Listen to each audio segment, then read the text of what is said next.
I want to get into this video, kind of just dive right into it. So recently I've been getting asked a lot of questions about the AWS and AWR differences within the community. And while I'm going to sit here and say I'm not the only person who can speak on this, I'm one of a few people who can speak on this, not from he said, she said, but from actual experience. So I've been rated both AWR as well as AWS, which is the one I just recently finished up at the tail end of my retirement. For the last 7 years, I've been in AWS. 6 years. So for the last 6 years, I've been in AWS. Prior to that, I was in AWR. And prior to that, I was just a real OG AW, which that's a whole nother story. But for right now, I'll just talk about the R and the S. So the R and the S, exactly what it would be like for, like the alphabet, the way we do the alphabet, Alpha, Bravo, Charlie, Delta. It is literally going to be Romeo and Sierra. That is also going to state which aircraft primarily you will fly in. There are a handful of people who are qualified in both models, and I flew in the Sierra while I was rated AWR at one point, and I flew in the Romeo as an AWS at some point. So there will be some slight chances that somebody may jump ship, completely cross rate as I had to, or they may just be on a specific duty station or billet where you have to fly in multiple platforms. So I'll just kind of talk about that and get right into it. So I'm answering a question of somebody that I had on my Instagram who wanted to do a lot of, I guess, what it is that we do. So this question is primarily for you. So Austin writes a lot of stuff. If you guys hear something in the barking in the background, it's my crazy ass corgi. Either way, he was talking about the differences between corpsmen and stuff like that, because he says AIR is the air rescue, and that's full of special operations teams. We aren't full of special operations teams at all. Nope. We are our own special operations group, but that's it. And then he talks about other rates, and he's talking about a corpsman. I saw a video of a guy who was a corpsman, and he wasn't working in the clinic. They told him he could fly and went through a lot of the similar training that we went through, minus the actual air rescue school or aviation rescue swimmer school part. So yeah, I'm going to go ahead and answer some of the questions that he asked me during this Instagram thing. But I'll kind of go ahead, and I even looked and said, like, to myself, like, don't get me wrong, it's better to ask somebody who's in the job. And if I'm out here advertising myself online, might as well just ask me, right? But I saw it also online. What is life like as a U.S. Navy air rescue swimmer? I'm going to stop right there and say they specified air rescue swimmer because the Navy has two rescue swimmers. We have a surface rescue swimmer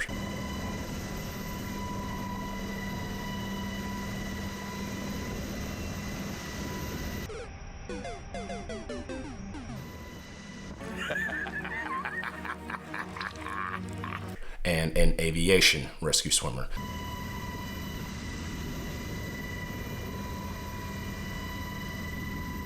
While the schools teach the same curriculum as far as how to deal with combative survivors, do medical, be fit, it is vastly different. And a lot of people may disagree with that, but until you've gone through both, you don't know what you're talking about. Now, all of the aviation rescue swimmers can teach at surface rescue swimmer school. None of them can teach at aviation rescue swimmer school. Nope. And the reason for that is because we do have a completely different job. We are rated AWR or AWS. They are rated fill in the blank, I don't know, pick one. They have all kinds of rates, and they are qualified as a rescue swimmer in the event that happens. However, we as AWRs and S's are the same. We are only qualified as rescue swimmers if that mission shows its head. Outside of that, we are naval air crewmen. So our jobs are totally different. We fly as naval air crewmen, doing whatever mission that we get launched for, even if it's just a training hop. And in the event something happens, we are outfitted and we have our gear with us to go ahead and execute a search and rescue mission. However, boat or surface rescue swimmers can't do that. They are doing their actual job, or they are on alert. They are on search and rescue alert for a specific missions, transits at sea, whatever. And that's different. So it's more of a watch or a duty for them. And it's no lie, it's just like a straight up job for us in the event it also shows its head. But our primary job is whatever the mission may be. So like today, my current unit today, even though I'm retiring, I'm still attached to them.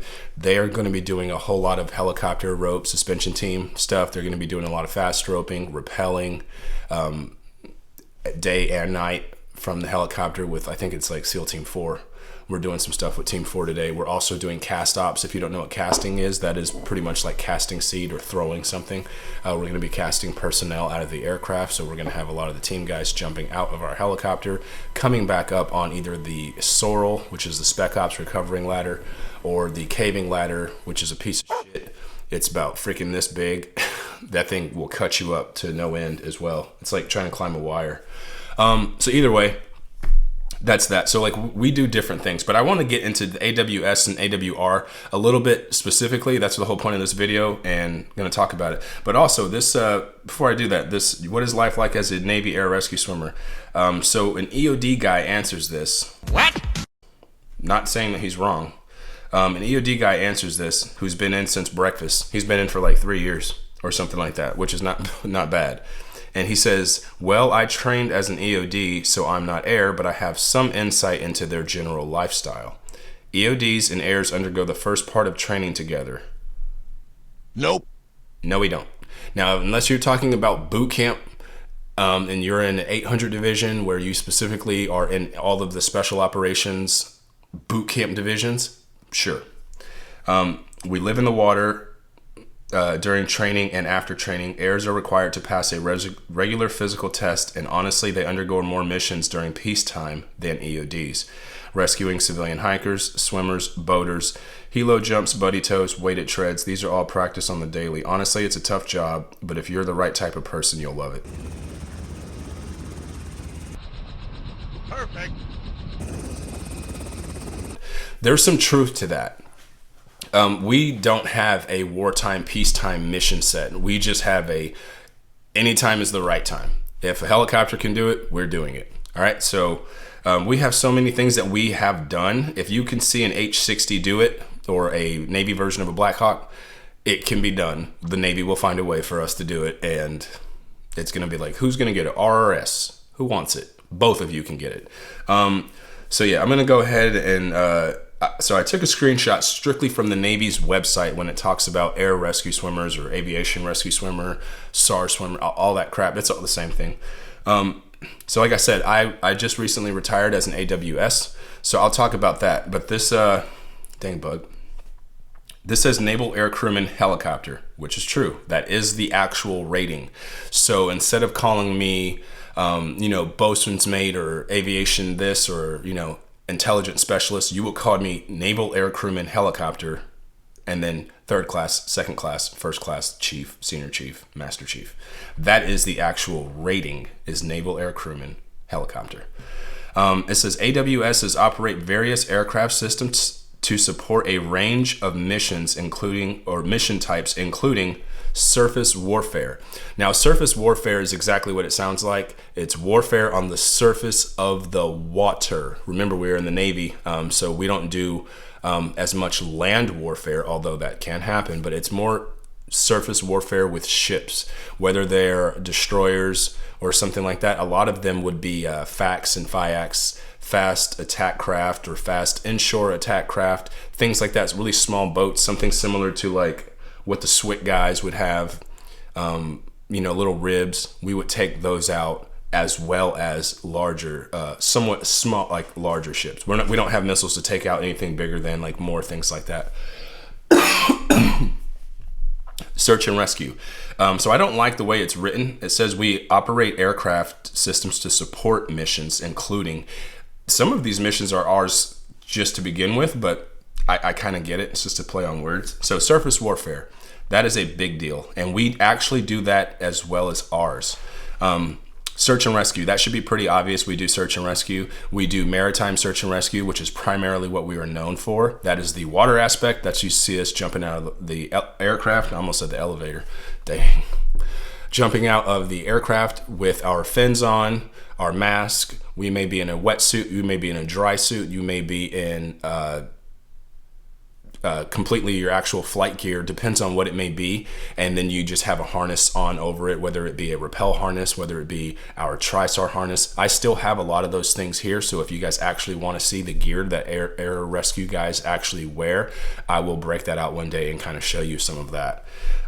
Combat search and rescue. Combat search and rescue is still a thing, but it's now pretty much the mission is PR, which is personnel recovery. We are not the only ones who do PR. Nope. A lot of SEALs do PR. A lot of EOD guys can do PR. Hostage rescue. It's essentially just rescuing personnel, whether it's one or two people, whether it's a small group of people, or one person, whatever, it doesn't matter. And we do PR as well. The difference between that is we don't look for a ride the way that other ground forces do. We have our own damn ride. We have the helicopter. We can fly there on our own and do it. Get the guy. We're trained to do that. So to jump out of the aircraft, we are armed. We will go out there, go get that downed aviator, bring them back to the aircraft, do whatever medical that we need to as we fly back to a safe landing zone. Depends on the level of the mission. If it is a low to medium risk mission, we will most likely probably do it on our own.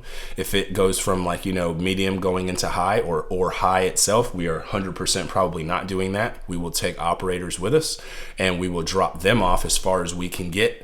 Drop them off. They will conduct the PR mission. They will actually request extract or exfil. We will then go get them and then we will all fly back.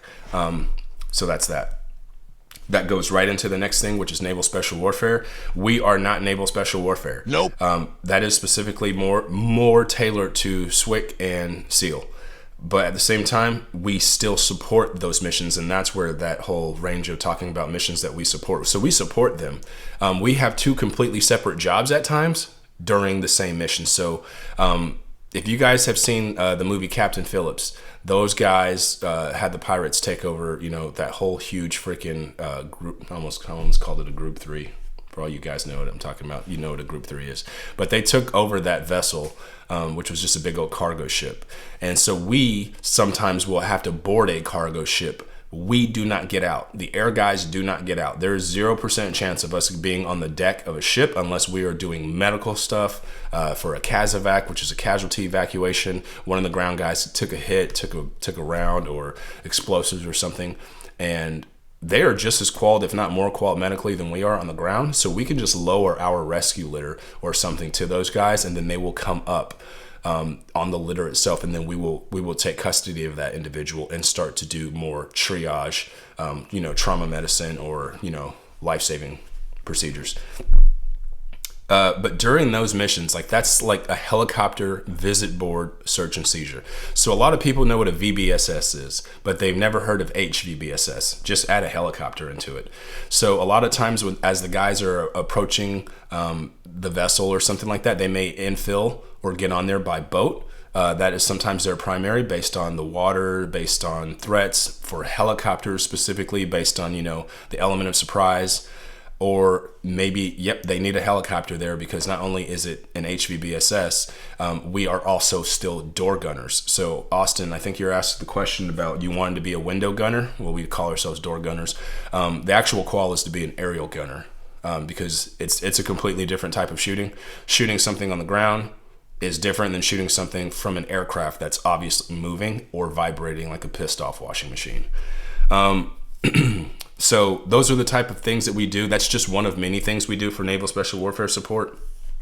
Even working with EOD, we've done a lot of mine X's, dropping EOD guys off and, having them swim to a specific mine, plant a charge, swim back to the aircraft. We recover them. We orbit that charge. They detonate it, wait for it to blow up. That's pretty cool. It has a pretty huge water plume that shoots up in the air. It's pretty sick, actually. Airborne mine countermeasure. So going back to the mines, we can do things with that as well as the AWS.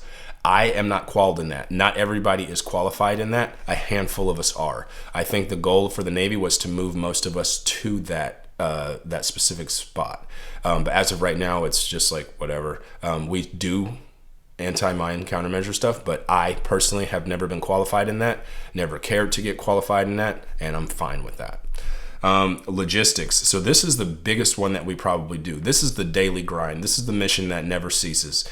There's always something happening. There's always a part that needs to be moved, somebody who needs to be moved, a person, VIPs, very important people or very important person, whether it be admirals, generals, senators. I've flown with a lot of people. We flew with celebrities before. I have not, but we as a community have. We've flown with celebrities for movies.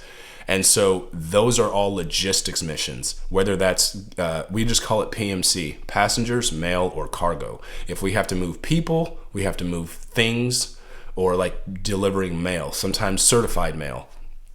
Somebody on a ship will bring something to me that may or may not be classified, or it needs to go to a specific person and I have to sign for it. And then as soon as I land on that ship, I can only give it to one specific individual, so they can go ahead and not lose track of that. So that's what a lot of the day-to-day life of an AWR or S can be if you are not fully deployed. And even while you're deployed, you may still do that. You only do all the other cool missions in the event opportunity presents itself to do it. So that's what AWS says right here, according to the Navy site. AWR, Naval Air Crewman Tactical Helicopter. So the difference between the two rates is just helicopter and tactical helicopter. And a lot of people think that the AWRs are just full of tactics, and they are. But those tactics are anti-submarine warfare tactics. It is not anything that we would consider tactical in today's sense of the word tactical. People have tactical beards, tactical shoes, tactical whatever, and they think, oh, I'm a tactical air crewman. And then I'm like, yeah, you know how to pounce on submarines using a high threat access, or you know how to, get into a dip to drop the sonar in front of a submarine and shoot a torpedo, blow it up. We don't shoot the torpedo, but we see it. We personally don't have release authority in the back, but we find the submarine. So as an AWR, you are in the back of the aircraft using all of the sonobuoy systems, the electronic support measures, which is a passive system, the radar, the sonar itself, all of those things, all of the sensors. So it's funny, before SEALs were called SOs, we were actually called SOs. But it was not a rating. It was just, we are the sensor operator. So we would be the SO in the back. The sensor operator, we operate all of the sensors. So same thing.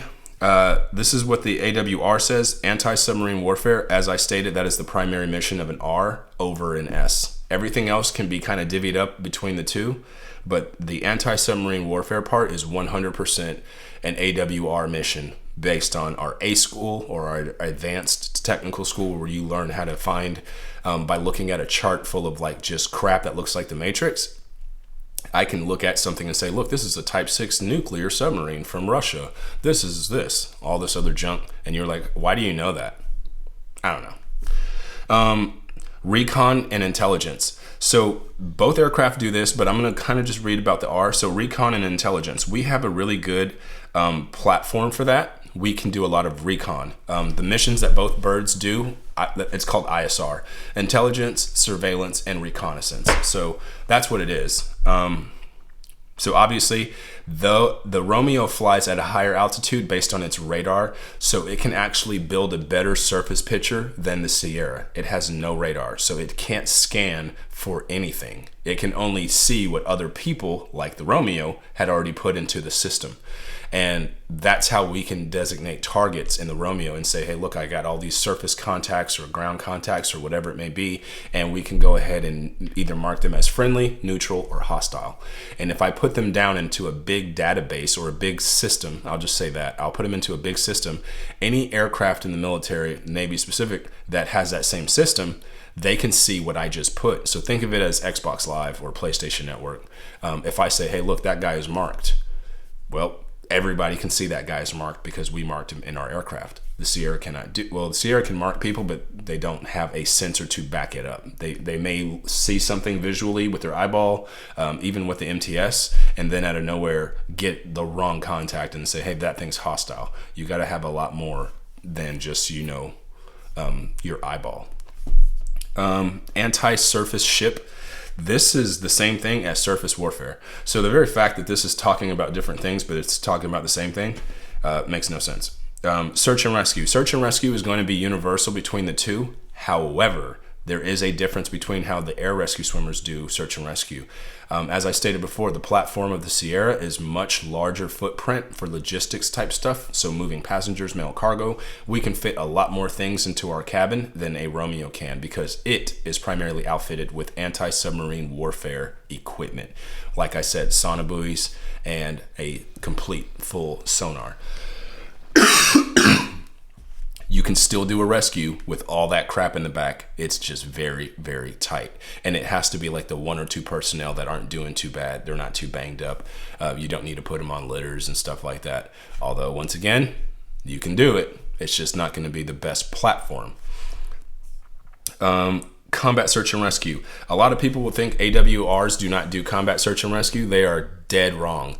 The very first combat search and rescue done from naval helicopters like this and in this type platform was actually an HSL Bird, which is now the predecessor to the Romeo. It was an SH-60 Bravo, and it was in Desert Storm and stuff like that. Now, it was still a recovery mission of someone who was just shot down in enemy territory, but it was almost a classic search and rescue, but because it was in a combat environment and it was a combat related, it actually counted as a CSAR. We still do the same, but right now, if something was to happen today based on the mission set, we won't do that as an R. An S will probably do that primarily based on the fact that that aircraft is equipped with, as a gunship, what we call it. We can put 4 crew serve weapons on that aircraft at a point. We can also outfit it with rockets, Hellfire missiles. You can put Hellfires and stuff like that as well on the Romeo, and you can put 1 crew serve weapon at a time, only 1. You can put 4 on a Sierra, 250 cals and 2 M240s in both the doors as well as the gunner's window. It says Naval Special Warfare Fire Support. So for the R, it says Fire Support. For the S, it just says Naval Special Warfare. Both of them, like I said, the exact same crap. So in the event we do this is close air support in a nutshell for, like, direct action missions or something like that.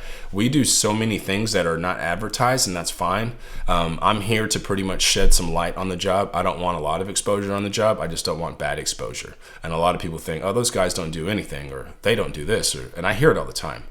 Somebody thinks that we're rescue divers. Nope. I've never met a rescue diver in my life.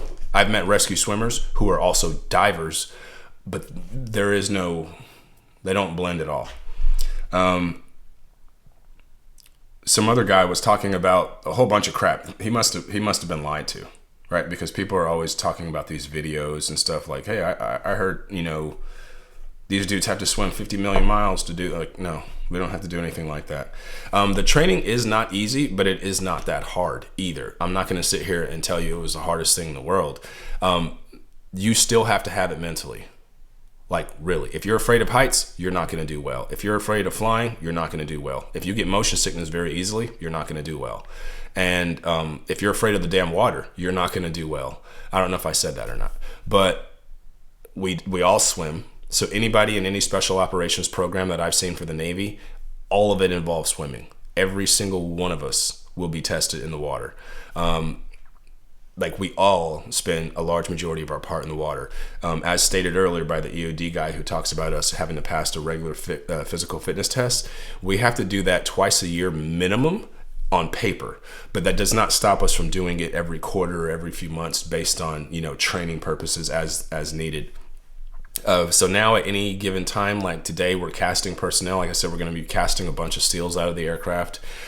During some of those, we probably will cast ourselves as well. We will have 2 to 3 air crewmen in the aircraft, right? So that's the air crewmen, that's us, the AWSs. We will be jumping those guys out. But at the same token, you could also have one of those guys jump out with them. And it's just to get better experience. Now, I've casted, I've come up on the ladders, I've done all that crap before at some point during my career, and all it did was make me a better air crewman, because I understand what it's like to fast rope out of a helicopter. I understand what it's like to come back up on that caving ladder. I understand what it's like to do those things, so I get it. There is no macho man, hey, I went through all these pipelines and I can climb the ladder by my damn self. Nobody, unless there's a video camera in there and somebody sees that they're being recorded, none of us give a crap, right? Like the last time I did, Like I said, there were some big buff SEALs, and as soon as they got to that door, I reached my hand out for them to grab hold of my hand so they can get a better grip and then get in that cabin. Not one of them blew my hand away and said, no, I got it. Every single one of them grabbed my freaking hand and they got assist into the cabin, and they were just like, hey man, I appreciate it. I was like, yeah, I get it, because that sucks. Like, there's nothing cool about that. It looks cool like for video purposes, but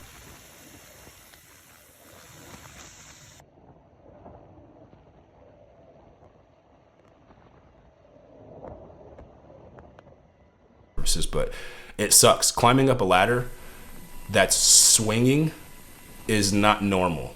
Also, that ladder is swinging because it's dangling from an aircraft. Also not normal. So, and then, oh, by the way, you're wet. So you have slippery booties on or something like that. You've got fins dangling, hanging off of your kit. There's just nothing normal about that. You probably have a mask on from the rotor wash stinging you. It's all fogged up. So like, yeah. The jobs are different. Like I said, I've been in AW, then I, by default, just converted to R when we had a big rate change. And then I physically made the effort to convert to AWS.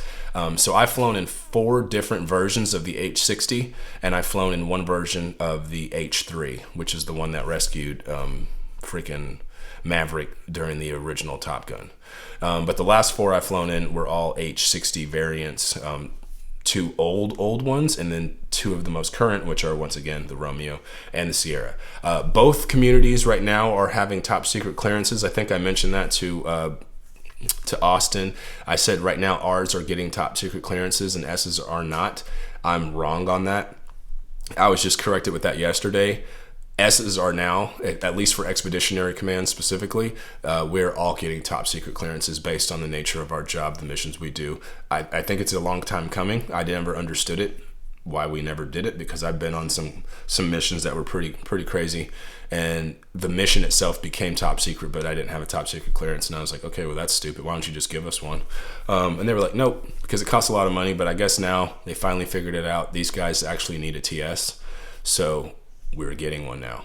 So if that's what you want to do, let me know. I'm not going to answer every question here, I'm pretty sure.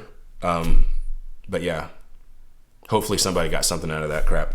Either way, like I said before, let me know in the comment section below if there's a question you want me to answer about the job, the AWR, the AWS.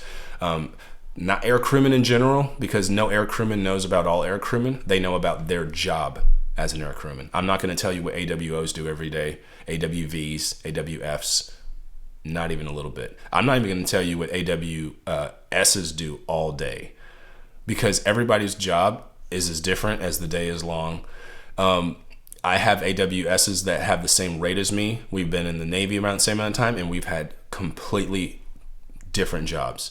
And also, before I go, real fast, the whole Naval Special Warfare support for both of those, or Naval Special Warfare fire support, is we don't always fly as air rescue. Sometimes we are on the ground as well, and those are very, very specific missions. That is once you've already been a new guy, or you've been a nugget, if you've heard my term for that. So you would have done your pipeline, which is about 2 years, from boot camp to checking into your unit. It'll be almost 2 years, sometimes more. It depends on medical hold, academic holds, things like that. Graduation holds, sometimes they just don't have money. They don't have the orders for you to go. So yeah, once you do your full tour, you do a fleet tour as an R, you do a fleet tour as an S. Once you go up for shore duty, you can probably go back to back C, and you can get picked up for either SRT-1, which is like Special Recon Team 1 or 2, working with Naval Special Warfare Group 1 or 2, and you will be either in San Diego or here in Virginia. And from there, you will belong to a pillar, and you will be either like a UAV operator. You can be a JTAC, which is the Joint Terminal Attack Controller, or Air Controller, depends on which pub you see. And we do work directly hand in hand with other, higher echelons of force. And you would think that we all just sit there and fly and drop off mail and, do vert rep. And it's like, oh, okay. That's why I think it's kind of comical that people ask me, like, what are you guys talking about this for? You guys don't do that. I'm like, yeah, okay. We have logged hours on night vision goggles. Anything that has an aircraft, you log it. You log the flights. I should have over 3,000 hours of flight time. I'm shy by that by like maybe 20 or 30, and I don't care either. I don't even want it.